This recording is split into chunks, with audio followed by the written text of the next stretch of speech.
The quarter-life crisis is a unique time in any young adult's life. It is an existential dread, a lingering sense of uncertainty, and a time of experimenting all rolled into one. And because it's a deep, multifaceted issue, we have to understand it, embrace it, so that we can overcome it. This video isn't simply going to be a motivational talk, but I'm going to provide a detailed breakdown so that you can be equipped to fully tackle this crisis. So first, we're going to understand the quarter-life crisis and its causes. Then, we'll unpack the 3 core questions in your heart. And finally, I'll share on the relevant solutions, as well as what I personally did when I went through the quarter-life crisis in my late 20s. Hi, I'm Jeron and I am the Purpose Finder Guy, and I'm here to help you find your true identity and purpose in life. Now, a quick word of caution, the worst thing you can do is click off this video and hope the nagging dissatisfaction goes away as you bury yourself in distractions, whether it's a hobby, a new toy, even a worthwhile goal in life. But I can tell you that quick fixes will not work. The feeling will continue to stay there until you address it. Or it may disappear for a while and then come back in full force later on in a midlife crisis instead. But the good news is, once you find your answers, you are set for life. So let's dive in. So what is the quarter-life crisis and why does it happen? The quarter-life crisis is, in essence, a time of uncertainty for the young adult. It happens around your mid-20s to mid-30s, after you've gotten a taste of adulting and start to realize that you're kind of left on your own to figure things out. And typically, the onset of this crisis happens slowly. And as you're going through life, doing your job, paying your bills, losing touch with your friends, and having less time for meaningful activities, then there's a gradual buildup of self-doubt, dissatisfaction, loneliness, lethargy, and a general lack of life. It's a pretty new phenomenon facilitated by these 2 facets of modern society. Number 1. A safe but pressurizing environment. The quarter-life crisis falls within the upper portion of Maslow's hierarchy of needs, where your physiological and safety needs are mostly met. If you're not fighting in a war or exhausted from working multiple jobs just to afford food, that means you're not just in survival mode and you have the headspace to think about your future. And therefore you can feel the lack of clarity in your soul. So the good news is this crisis isn't exactly life-threatening, but by no means should you diminish it or let other people tell you. Just be thankful and get over it. Number 2, the rise of the internet and social media. When you were younger, you probably had a relatively safe and structured path set for you by your parents. What you knew and experienced was mostly shaped at home as well as at school with friends of similar culture and socio-economic status. But with the rise of internet and social media, we've been made aware of different lifestyles and the different paths that you can take in life. While this is good because you can find inspiration, it can also be quite difficult because now you have so many different options. Furthermore, when you look at social media, you're being constantly bombarded by updates, by friends, by acquaintances, and it can be pretty difficult, especially if you're not experiencing much of that progress yourself. Now, what these 2 facets mean is that your parents probably don't understand what you're going through, and your friends may not have the answers as well. But I want to tell you that you are not alone in this. In fact, up to 70% of adults report having gone through a quarter-life crisis. Now, even though so many people experience it, how it happens can be very different, depending on the core question that's driving it. Knowing which question you're dealing with is going to make the difference between finding a solution soon or never finding one at all. Since the crisis is characterized by uncertainty, that just means that there is a life question that you don't have the answer to. The 3 core questions of the quarter-life crisis is, why am I behind? What do I want in life? And who am I really? Each one of these questions deals with a different aspect of life, and all 3 are interconnected as well. Alright, so let's break them down. Question 1. Why am I behind? A lot of times this question can sound like the following statements. I should be in a relationship by now. I should be married. I should be earning more. I should be investing. I should have a 10-year career plan. I should be fit and healthy. I should be successful. Do any of these statements sound familiar to you? You'll notice that all of them start with the words I should, meaning there's an implied benchmark that we're trying to measure up to. Whether it's our health, financial, or relationship status, we're often told that there is an ideal way to live, whether it's by internet gurus or friends, and especially your family.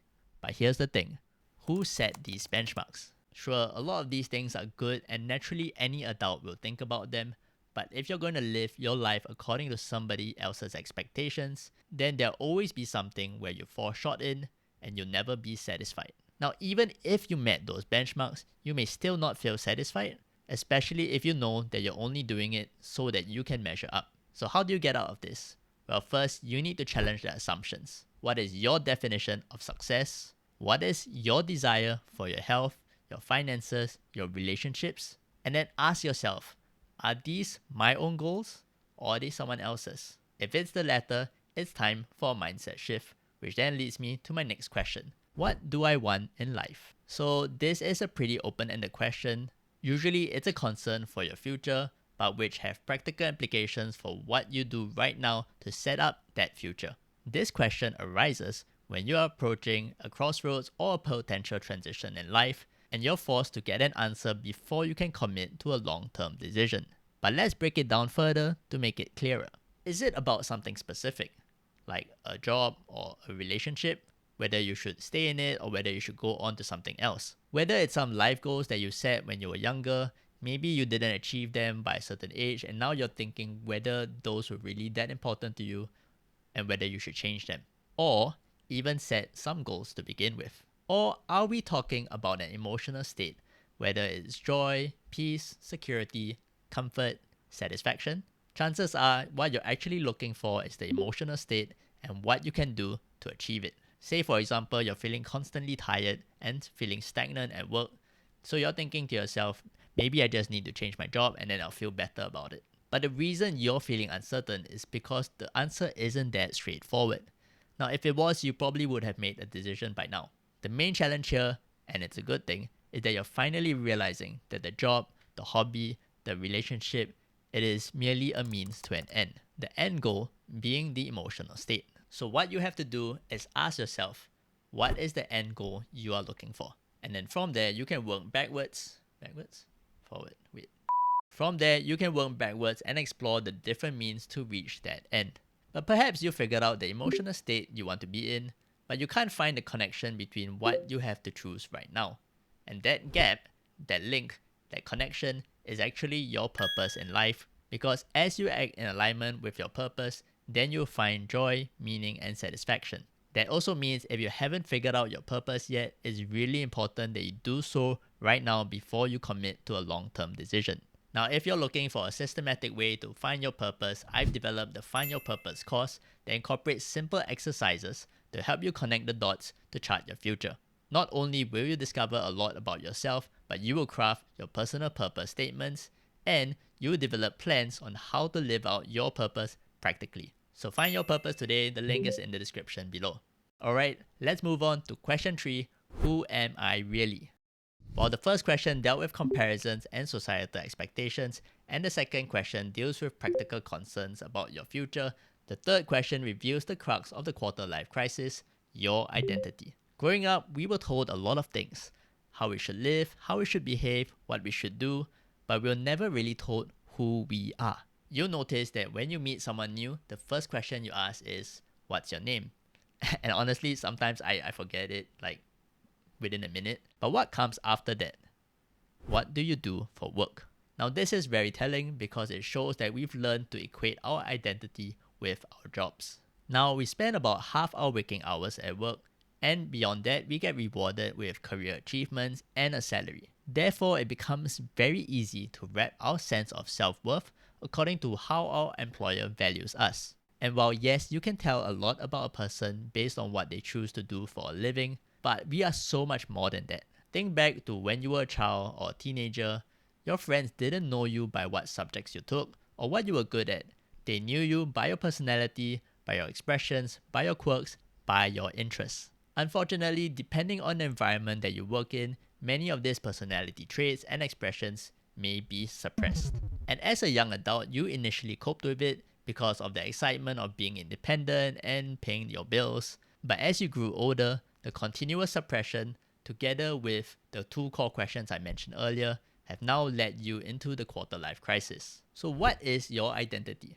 Now that is a packed question because depending on who you ask, you may get very different answers. So instead of going in depth into psychological theories, philosophy, or religion, let's look at it from a practical and meaningful standpoint. Your identity is comprised of these 6 aspects: personality, culture and upbringing, roles, strengths and weaknesses, interests, and personal values and beliefs. Some of these are innate, meaning that you are born with it, and all of them are shaped by your experiences in life. Now, this whole section can be really long if I elaborate on each one of them, so instead I've created the Personal Identity Toolkit. It's a set of worksheets that include guiding questions to help you pinpoint your unique identity. And the best part, it's free to download, so you can check it out. The link is in the description below. Also, I'll be making a separate video on identity, so make sure you're subscribed so that you get notified when the video drops. Alright, so now that you know the 3 questions, let's find your answers. As a recap, the 3 core questions are: why am I behind? What do I want in life? And who am I really? So take a moment, look at these questions. Which one is the most pressing to you right now? Alright? Got it? Here's what you can do about it. Firstly, you need to intentionally process it, and one of the best ways to do it is by writing in a journal. Often, our unexpressed thoughts in our minds go on in continuous cycles, and we don't really find clarity from it because they are tied to strong emotions. Writing slows your thinking down, helps you to organize your ideas, and expresses thoughts that you may not be able to say out loud. So here's what you do. In your journal, open up to a fresh page and write down your present feelings. If you're not used to journaling, just relax, take a deep breath, and then write down whatever comes to mind. You might need to write down a couple of distractions first until you're clear enough to write down your emotions. Once you feel comfortable and ready to process the crisis, then write down the core question that troubles you. If all 3 questions trouble you, start with question 1 and then work your way down from there. If it helps, you can rewatch the relevant section and take note of the questions that I asked and write down any key pointers of what you've learned. Second, find people to process with. Depending on the relationships that you have with the people around you, it can be as simple as just asking your friends on what they think about your personality, or you can go even deeper, be vulnerable, and start to tell people about how you're feeling and what are the struggles you have right now in this quarter-life crisis. Having a support system and someone to share your thoughts with can really help bring comfort and clarity. Third, connect with your inner child. At the heart of this crisis is a child who has grown up too quickly and is still trying to figure out who they really are in life before all of society's expectations weigh you down. I believe that the purest form of your personality was actually found in your childhood. So if you can't remember what you were like before, ask your siblings, ask your parents about what you were like before and what you love to do. Those traits could still be within you, just hidden away. So what you do is find a nice quiet place without distractions and talk to yourself. Talk to your inner child within you. Address yourself by name and speak gently. So here's an example. Calm down, be quiet, and then address yourself. Hey Jaron, how are you? What were we like as a child? And what did we love to do? And it might feel weird at first, and it takes some practice, and as you start to do it more often, you start to hear things, you start to remember things, and when you do, write it down. Remember, be kind to yourself just as you would any other child. I hope. Finally, I just want to share 2 tips to prepare you on your journey of self-discovery. One is to be patient with yourself. If you're not used to sitting down, journaling, reflecting on deep issues in life, then it will take a while and a lot of concerted effort. But you can do it, keep going. Because the crisis is multifaceted, you have to peel back the layers slowly.